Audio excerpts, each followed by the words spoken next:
সুপ্রভাত বন্ধুরা, সবাইকে জানাই আমার চ্যানেলে স্বাগত। সবাই আশা করি ভালো আছো, সুস্থ আছো, আর তোমাদের আশীর্বাদে আমরাও অনেক ভালো আছি। আমার গোপাল সোনাদেরও ঘুম থেকে তুলে দিয়েছি, তুলে মুখটুক মুছিয়ে এখন গোপালকে দুধ আর বিস্কিট দিয়েছি খাওয়ার জন্য।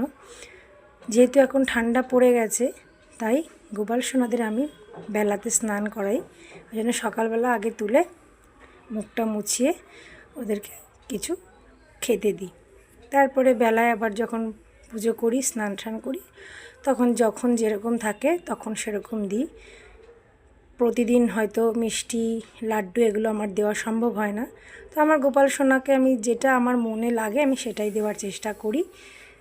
তো যাই হোক, সবাই ভালো থাকো, সুস্থ থাকো, গোপাল সোনাদের আশীর্বাদ সবার উপরে থাক, এটাই কামনা করি।